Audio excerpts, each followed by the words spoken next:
Let's bring Dan back in. A lot of people set to travel this week, Dan. They want to know what the conditions are going to be like for that ride to Grandma's house. Yeah, it's going to be a little soggy across the state over the next couple of days, and we will take it considering the drought situation, but we're actually running ahead. I wanted to give you updated numbers, rather, on the total precipitation. This is just for the Salinas climate site, but it's pretty close to most other locations across the region. There aren't a lot of areas to compare with. The Santa Cruz data has some holes in it, so that kind of throws that out.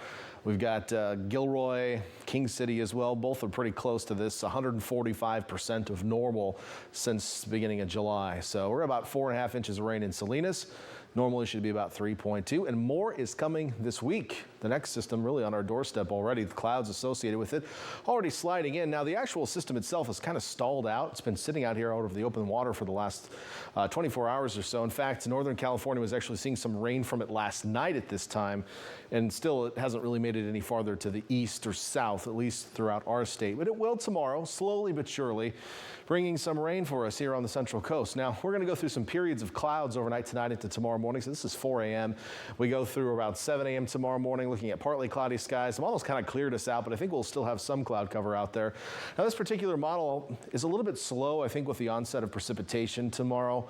I think we're going to start seeing some in the coastal mountains by around sunset or so. So this is 4 p.m. tomorrow. Notice it's still pretty clear here on the model, but I wouldn't be surprised to start seeing a little bit of light rain in the Santa Cruz Mountains, for example. And then as we head toward 8 or 9 p.m., you're having a better chance in Santa Cruz and Watsonville, seeing some of that precipitation. And by midnight, Salinas and Monterey. So again, I think the model is running a little bit behind in this particular case. But tomorrow evening after dark, we'll start to see some light rain for the most part. I don't expect it to be heavy right away. Now, it's going to pick up, I think, at times during the day on Wednesday. In fact, this is around lunchtime Wednesday. Notice things still kind of scattered out there, but then it kind of picks up Wednesday afternoon. Now, at any point in time, I'm not expecting heavy rain outside of perhaps the Santa Lucia range. That's where I'm seeing the potential for some heavier rainfall, especially late in the day Wednesday into Thursday morning, as there's kind of an atmospheric river effect going on here and a little bit of a wave riding in on top of it, which will enhance rainfall totals by the time it gets here. So that's that big uptick in precipitation you saw moments ago on the model, was that wave coming through, and that should happen when it's kind of pointed at the Santa Lucia range. FUTURECAST precipitation at least through tomorrow night, or I should say Wednesday, showing a couple inches in the coastal mountains. I think again it'll be a little more focused on the Santa Lucias than the Santa Cruz Mountains, but all ranges are going to see a couple inches of rain at least, and I think most cities around the bay pick up between 1/2 inch and 1 inch by the time we get to around noon on Thursday. And there's more coming after that. I do want to get to your temperature forecast tomorrow, though. Again, partly cloudy skies, a little bit of sun sneaking in, and then generally breezy southerly winds throughout the day, which will bring a slightly warmer air mass in. You won't notice it in Santa Cruz County because that wind will be coming in off the bay. It's going to keep you in the 50s for the most part. 57 in Santa Cruz, for example. Staying in the 50s also Watsonville, but now we start to see some 60s sneaking in from Marina to Salinas. Almost there in Hollister tomorrow at 59 degrees. Monterey Peninsula, we'll find a 60 in Seaside and close to it in Monterey tomorrow, which is actually seasonable. That's your normal high for this time of year. And then down south, a few 60s showing up in the northern Salinas Valley and into Carmel Valley as well.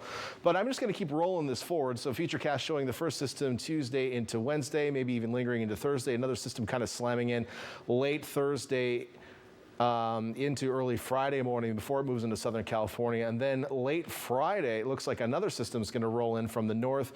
This one is going to bring some colder air with it and could bring the snow levels down a little bit. So realistically, once tomorrow, late tomorrow rolls around, we're going to see a chance of rain every day all the way through the holiday weekend. Now, it doesn't mean it's going to rain heavy every day. There's going to be some considerable breaks during that period, but the weather is going to stay unsettled really throughout that period. And we see that on that 7-day forecast as well. At the moment, I can tell you the best chance of rain in the next 7 days is going to be on Wednesday, and I think that's going to be where we'll see the bigger rainfall totals, especially in the Santa Lucia range.